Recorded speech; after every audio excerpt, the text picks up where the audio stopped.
Hey everyone, welcome back. I am so excited that I have a return guest today, Chris Rackliffe. Woohoo! Woo. And we had a great conversation about anxious attachment. Oh, I don't know, was it like 2 years at this point? 3 years ago. Good God, what is wrong with us that we haven't gotten back together sooner? I know. Um, Chris has another book out. He is an anxious attachment style coach. I think we all know what that means. And an author who's helped thousands of people across 6 continents to end the cycle of anxious attachment and have the healthiest relationships they've ever had. He's got a book out. I was going to say new book, but it's not that new, but it's new enough. It's called Needy No More, the journal from anxious to secure attachment. The I journey. Yes, the journey from anxious to secure attachment. it is a journey. And what a journey it is. So I love the title, Needy No More, because we feel so needy, or we're labeled Mm. as needy. So I like that you have named this. It's a little provocative. So what do you mean by needy or needy no more? It is kind of a double entendre, right? Uh-huh. Because I think immediately when people hear needy no more, they think, oh my goodness, that's me. I'm needy. I need to fix myself. I need to get rid of that part of myself. Mm, And that kind of draws people in. But the intention behind it, the real meaning behind needy no more is you are not needy and you never were. And we need to stop using that label. There's a mm. chapter in the book called The Five-Letter Word that talks about the word needy. And it actually uses a quote from the founder of attachment theory, John Bowlby, Mm. who has famously said, "You're only as needy as your unmet needs." And yet, so many of us are so quick to use this label to describe our experience. Oh, I'm needy. I'm asking for too much. And yet, if you substitute an emotionally available person in for that emotionally unavailable person, you're not asking for that much when someone is actually willing. Well, yes, yes, thank you. I think so much of so much of anxious attachment, right? And yes, it's roots in our childhood trauma and all of those things, right? But as somebody who suffered from anxious attachment most of my life, right? I did find when I was started, when I met my now husband and started dating somebody who was actually present, who, was not playing games, was not avoidant, was not doing any of the sort of push pull mind games, right? I actually, and I had done my own work and all of those Ah, things, yes. right?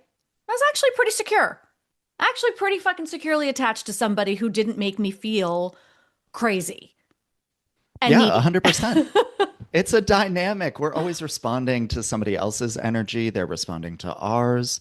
So it is important to do what you named, which is to work on our own security, to move along the attachment spectrum to a more secure place. Right. No one is 100% secure. Hmm. And finding someone more secure than we are is only half the battle. Mm, Because a lot of what I hear of clients who reach out to me who are dating and who do meet someone who is stable, maybe for the first time in their lives, yeah. that is also really hard to accept.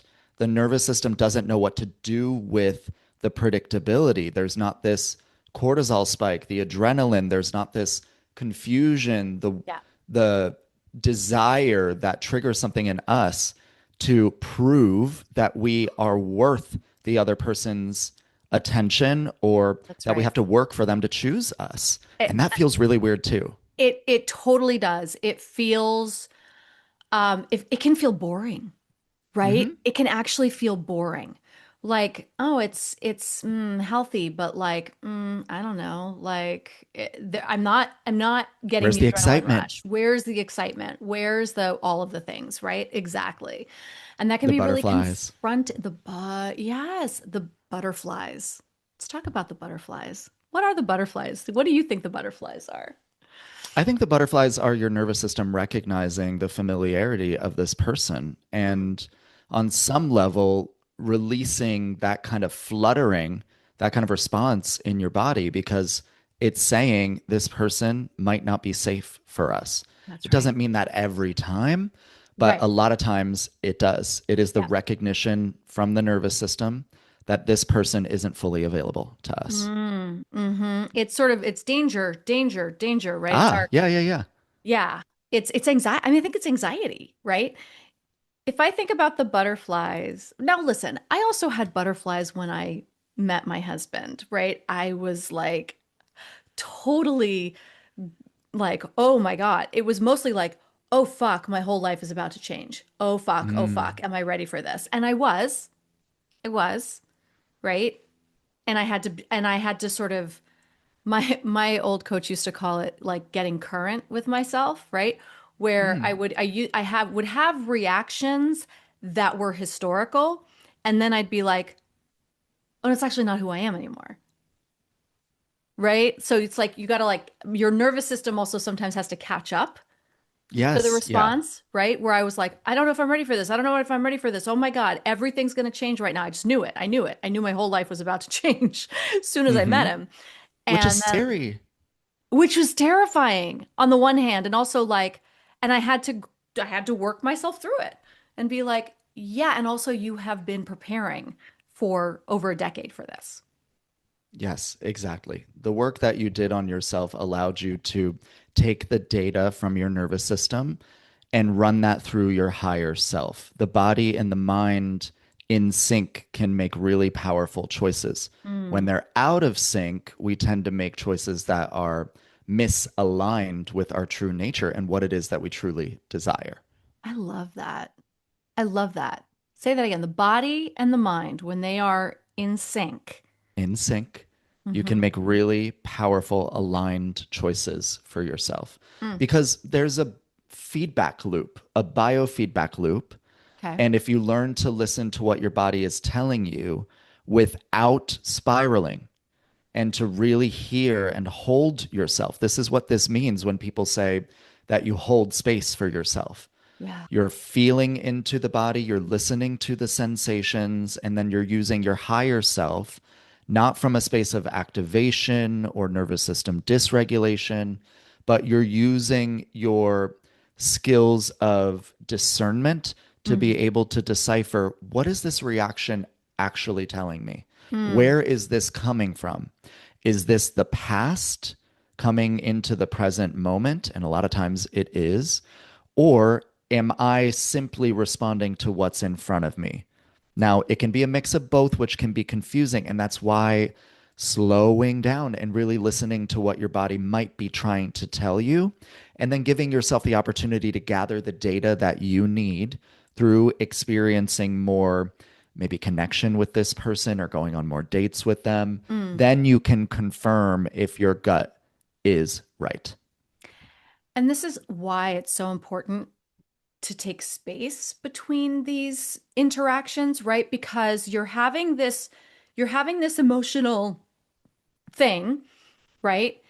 And this is why like toxic people, abusers, narcissists, right, will love bomb you because they're trying not they're making sure that you don't have the space to check in with yourself, to come down from the physical right into the mental, so you're dropping into your body and allowing space for the mind to catch up, right? So when in a love bombing relationship, in a toxic relationship, they're not giving you the time for that, right? Of course not. They're going to flood the zone.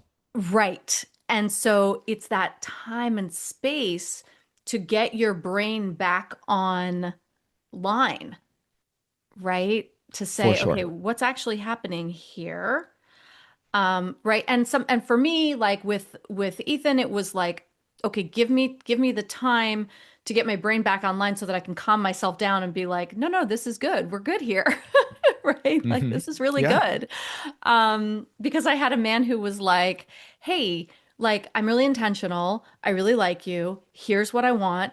Here's what I propose, I'm going to delete my dating profile now. And and I was like, Wow. what Uh-huh. Yeah. What do you do do with that? My I do goodness. with that? Right.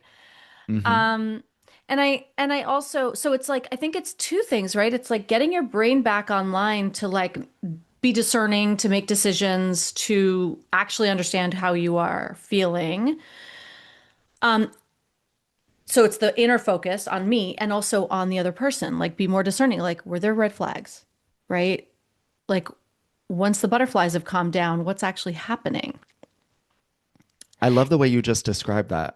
I always say that the first movement is inwards Mm, because we need to slow down, listen to the body. The body doesn't speak in English or whatever, your primary language that you speak is. right. It speaks through pay more attention to me and it will get louder and louder until you do.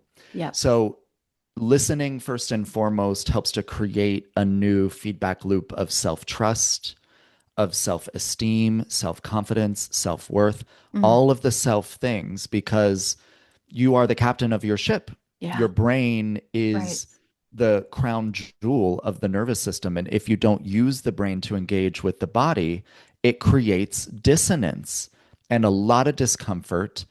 And then you can have the kind of thing that I hear people say all the time, which is, well, I don't know what to do. Mm, And actually, if we take a step back, oftentimes they do know what they need to do. They just don't want to feel the discomfort or whatever emotional experience is going to arise when right. they do what they Right. know they need to do. Yes. Whether that's confronting, separating, divorcing, putting Yep. themselves back out there, there's a lot of different examples of this. Hmm. But the first movement is always inwards because we have to identify what the hell is going on here? Right. How do I describe and label this experience Mm, so that I can share it? That's the other piece. And many yeah. anxious attachers struggle with this and oftentimes have been invalidated and shut down when they have opened up. So it makes a lot of Yeah. sense. You're needy. But yeah, Right. You're exactly. needy. Yes. All right. Sometimes we're even just flat out called that. Like, why do you have to Yeah. make such a big deal of everything? Why are you so sensitive? Like, can't we just have a good day? Why do we always have to talk? These are things that we as anxious attachers are accustomed to hearing. Yeah. So we get really scared to open up. But when we don't open up and share our experience, we experience trauma because we are social creatures, and trauma is the experience of carrying pain alone. We're Mm, not meant to carry the pain alone. We mm, are a tribal social species. right. We're meant to carry the pain and the hurt with each other to know that we don't have to do that by ourselves. That's So it right. doesn't always mean going to a romantic partner. It might mean calling up your mom or your best friend Right. or your therapist and or coach, Right. but it does mean that both elements need to be there, the internal relationship and then the external sharing so that you're not isolating yourself. Right. Exactly. And if you are sharing an insecurity or a need with your partner, like how do they like, and if you don't, right? If you're too scared to because of how they've reacted in the past, that's data and it's really important.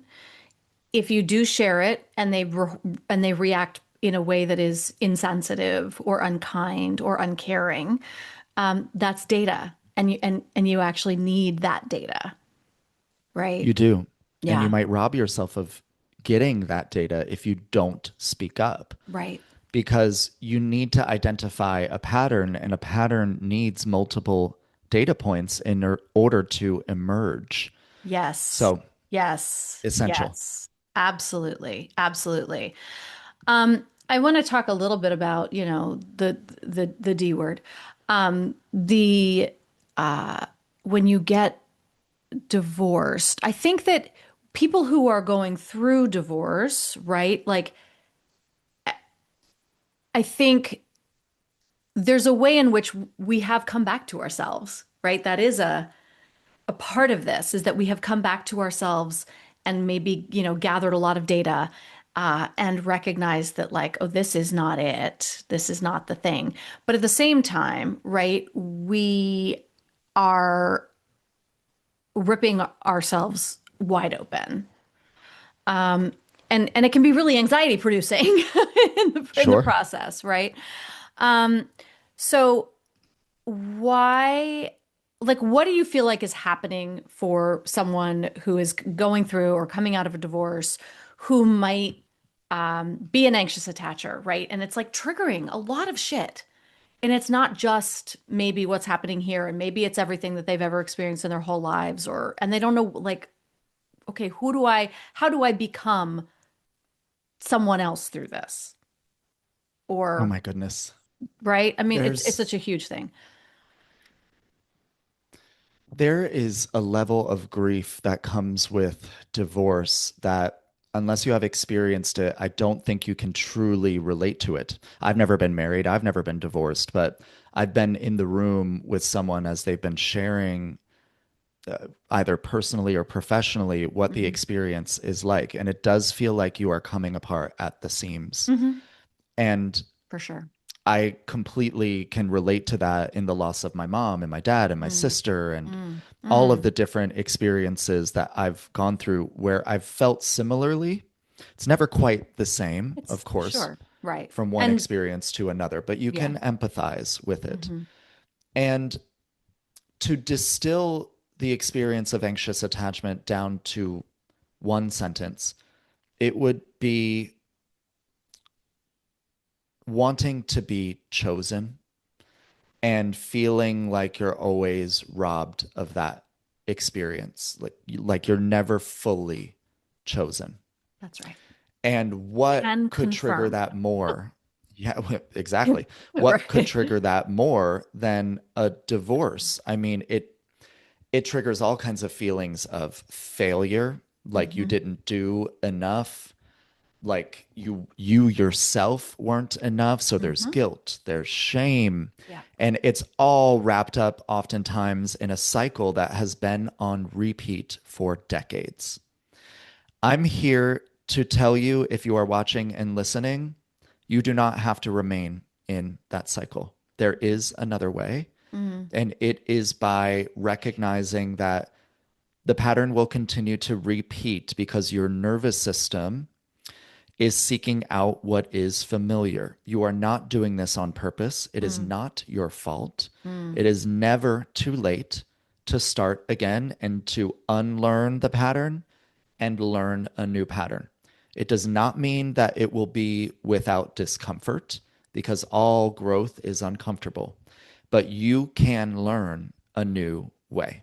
Mm. Attachment styles are not fixed. That's No right. matter how many experiences you have had of invalidation, of trauma, of not feeling chosen, you will be shocked to know how quickly the nervous system can rebound and recover when you have the right support and when you move the right pieces into place. I love that. That's just like, that was like a balm for my soul, right? Like, I can just, I hear it for, as someone who is really kind of feels like I'm on the other side of that, right? That's not to say that shit doesn't get triggered, because of course it does, because I'm a human being, right? Yeah. But what I used to say all the time that I just want to be chosen. I just want to be chosen. I said in my wedding vows 2 weeks ago that Ethan was the first person that I felt like really actively chose me. Oh my And it goodness. was the most healing thing in the world. But as you say, like, what precipitated my ability to accept being chosen, right, was all of the work that I had to do to sort of lay the foundation for that to not topple me. But just listening to what you said, I was sort of listening from my old self, right? And it's just, it's heartbreaking, it's heart-wrenching to have that feeling of like, I just want to be chosen. I just want to be chosen. Everyone should be chosen. Everyone should experience that, should feel that. And I think Yes. so many of us have that attachment wound because we didn't feel that as children, Hmm. right? Um, this is where the like our attachment styles, based on like our experiences as adults, like not being chosen by like this wishy-washy dating, the way that dating has become, or also is, and what is the combination of that meeting the childhood trauma, right? Hmm. Yeah. Um, It's always both. yeah, right, right. I But mean, I think something to identify here, Kate, that you mm, did and that I want to name for folks so they mm, can do it for themselves too. mhm, You chose yourself. right. You chose yourself, and your now husband chose you because he identified in you someone who had chosen themselves. Yeah, And that's how you start to attract people who are actually good for you. yeah. I saw a video the other day that said something along the lines of high standards are never a bad thing. They only block out what is not good for you and what is not in alignment. And I know it's hard because it can be isolating. Like you might go a long time in between dates if you're putting yourself back out there. And, many of us are touch deprived, and there are reasons why we want to go on dates and meet up with people and be chosen. And, Sure. flirting is fun and, you Yeah. know, all of the things. But at the end of the day, it's important to recognize that choosing yourself means also admitting the ways in which you have not done that in the past. That's Yes. really hard to confront.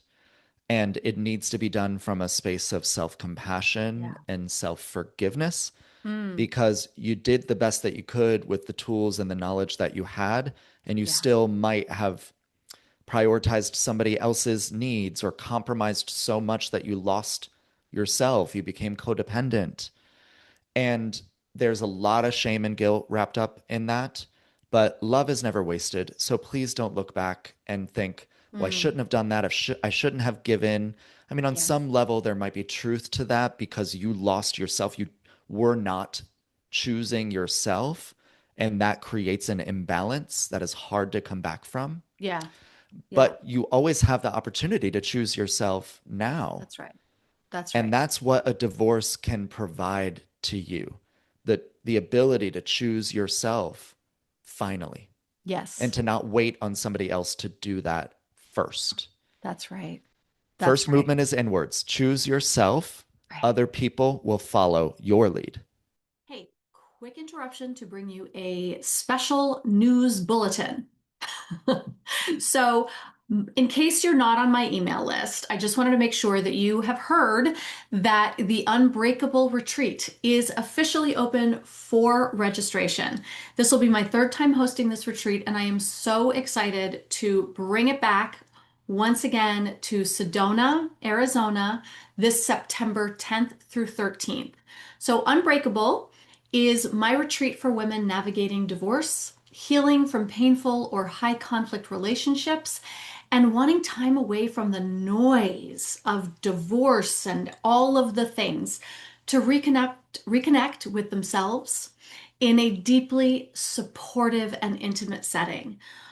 We will be at the Ancient Springs Retreat Center, which is a private, fully secluded retreat center, which means we are the only ones there, except for our private chefs and our hosts. So we have private chefs that create the most incredible meals for us. Beautiful surroundings. There are animals on the property. If you like horses and goats and dogs and cats and God knows what else, they're everywhere. And it's the kind of sisterhood that can be truly life-changing in an environment in this sacred, beautiful land. So learn more, read about it, and register at kateanthony.com/unbreakable. It is truly a life-changing event. I will tell you that some of the participants who have already registered are people who have been in the past, and as soon as it opened up, they were there again. So if that doesn't tell you something, um, I don't know what else will. Other than everything else that's on the website, kateanthony.com/unbreakable. Check it out. And now back to our episode.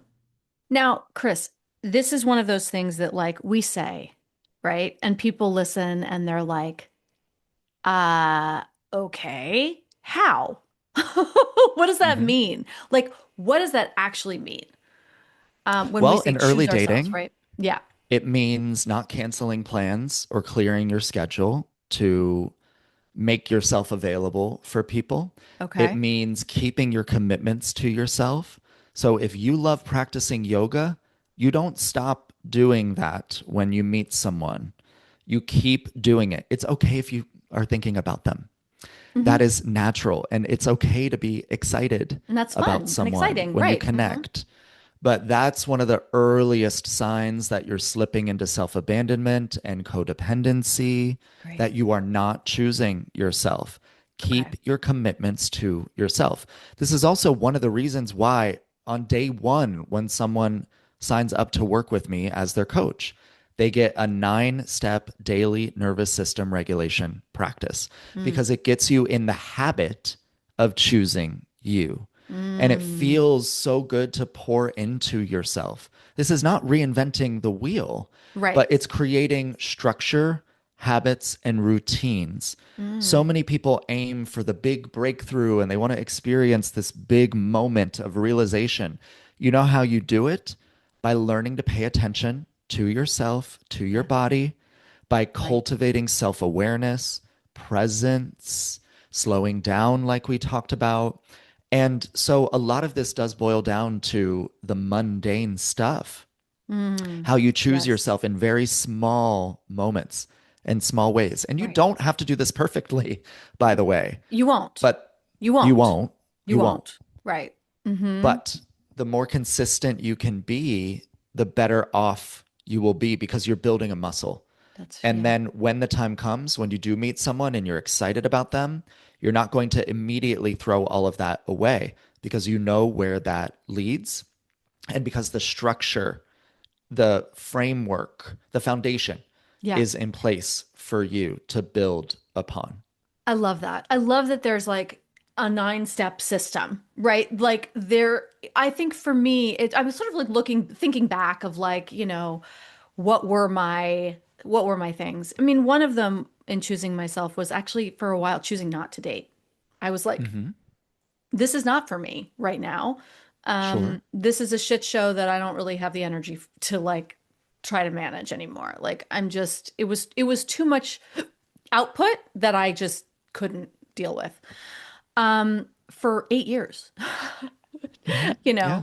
know. And in that time, I think I went through health crises. I went through just like multiple health crises in a row.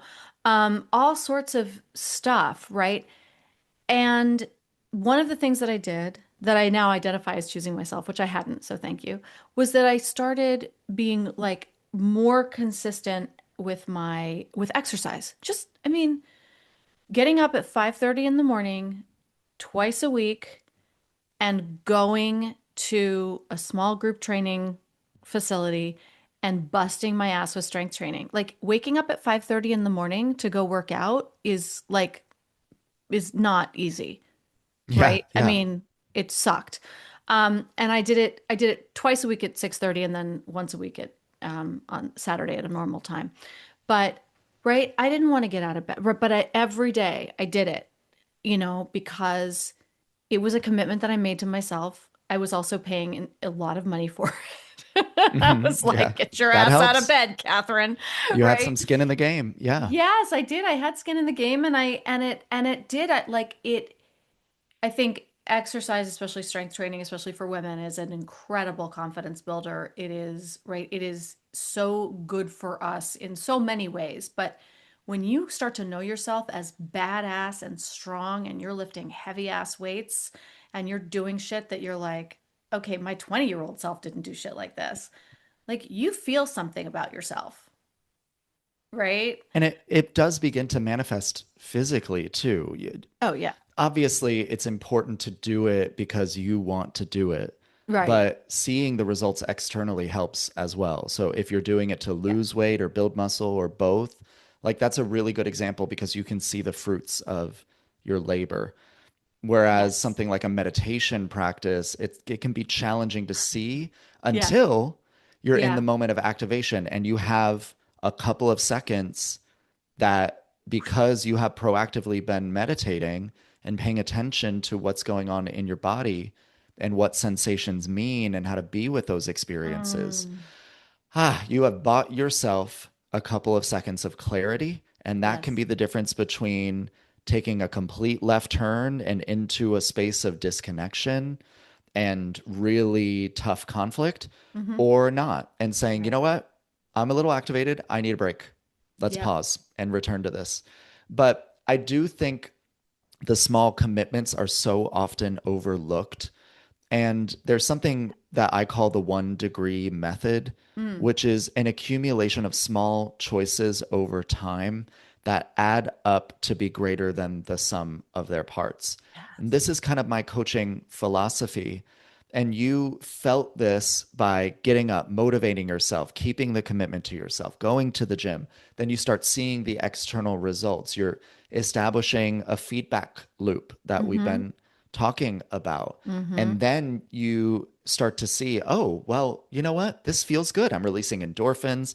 It's also kind of nice to get up before everybody else is. You have some peace Loved it. before the world is chaotic and Yep. everything is moving. I Mm-hmm. wrote my first book, It's Good to See Me Again, at 5 in the morning when I was living in New York before going to my regular corporate job. This is before I even became a coach. Yeah. And it was so peaceful. And Yeah. there are very few experiences in my life that I look back on and I'm like, wow, that felt really good to choose myself. But Yeah. you can also do it in other ways. Like you don't have to wait for dating or being triggered Mm-hmm. romantically to Yeah. practice this. Yeah. It boils down to speaking up for yourself regarding boundaries, Mm-hmm. saying these 5 words. This is how I boil boundaries down into in the book. That doesn't work for me. That doesn't work for me.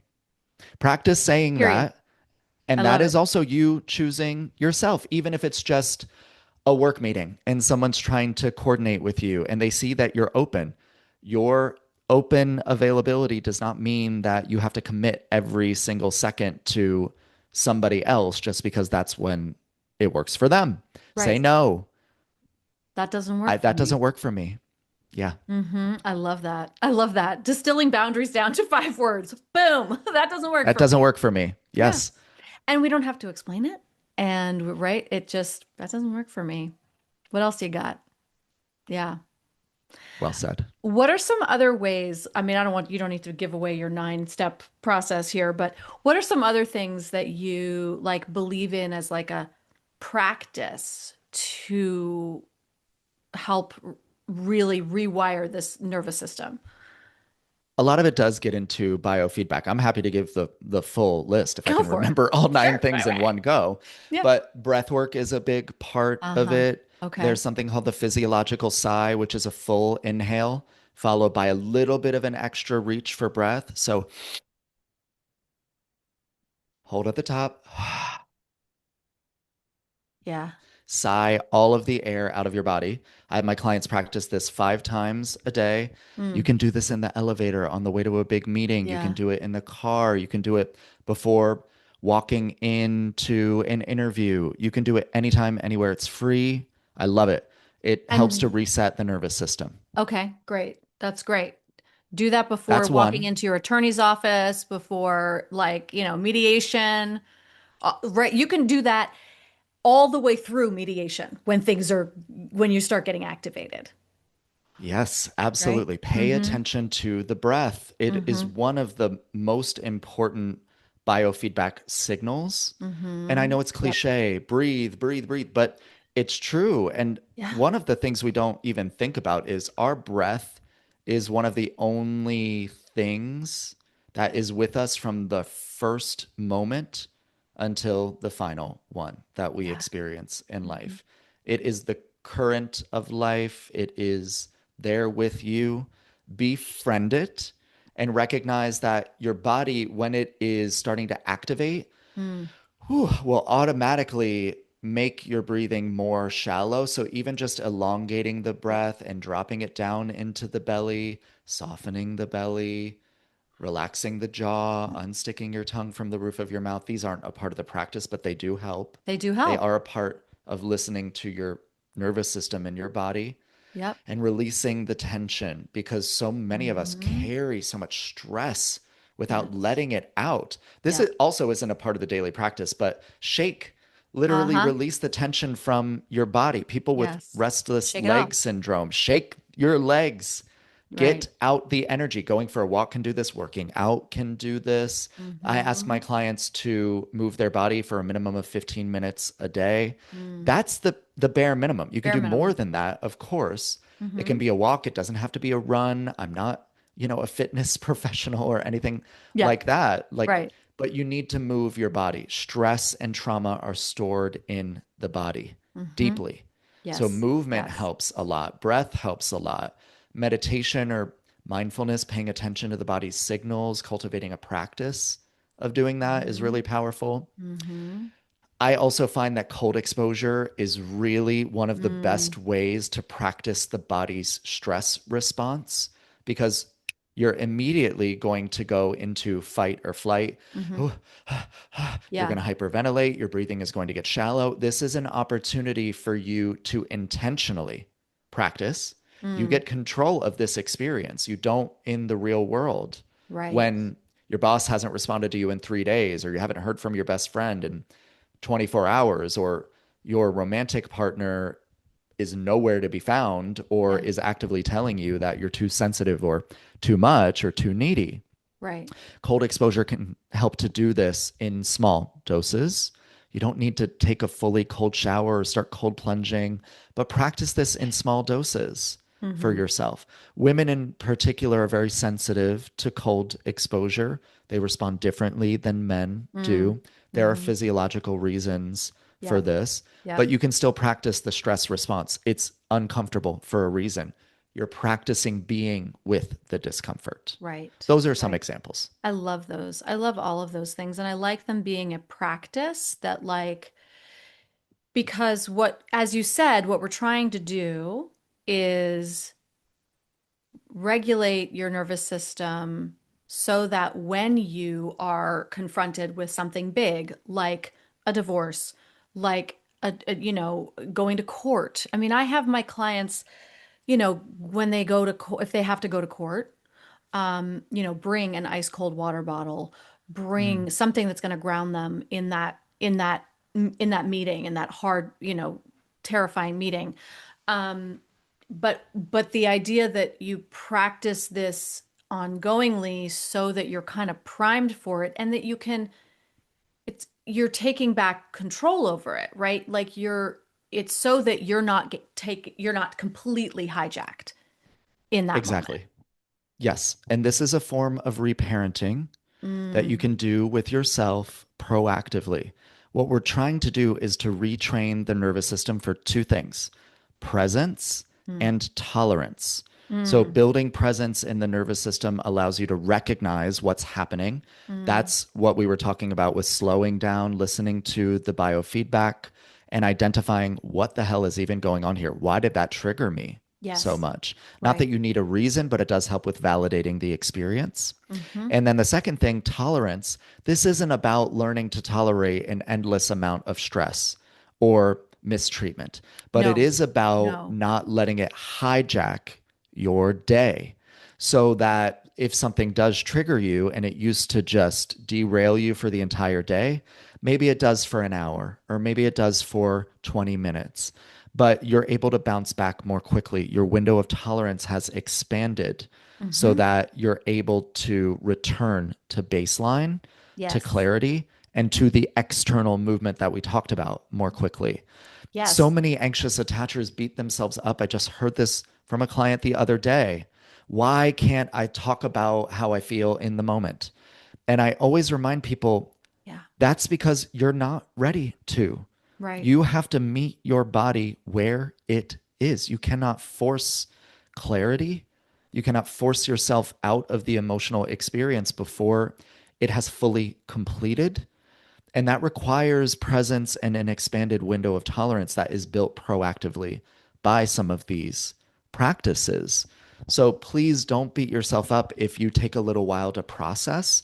Your speed is your speed. It's not a problem so long as you don't try to beat yourself up about it or try Yes. to criticize your way to healing. It doesn't work like that. Harshness doesn't heal. I love that. No, it does not. All of this is so that you can again put that space, right, between so that you can then go, what's going on with me? So that I can either communicate it or, you know, communicate internally or Hmm. externally, whichever is like most appropriate in that moment. Often Yes, both, right? But when your nervous system is hijacked, we're not at choice, period, right? correct. And so what we're doing in this process and what you're talking about in this practice is helping you be able to come back to choice in those moments or after those moments, right? Yeah, yeah, Yeah. 100%. Yeah. You're building back your sense of agency by Mm-hmm. continuing to choose yourself in these micro moments. And trust me when I say they add up. You will Mm, feel so much different than you do now if you yeah. practice this for 30 days, 60 days, 90 days. I mean, my coaching work with clients is 12 weeks, but often I see change within the first 3 to 4 weeks in Sure. them. They Yeah. can start to Right. recognize, oh, wait, this example from their life, I mean, whatever it might be, actually, I was able to manage this a lot better. Right, because they suddenly have this connection to self that, Gradually, then suddenly. Yes. yeah, right. I love that. I love that work. I love all of your work, Chris. And in your book, you about how in the book there's two parts to it, right? Yes. Describe what those two are for everybody, The because it's first really part, what we've been talking about, I think, right?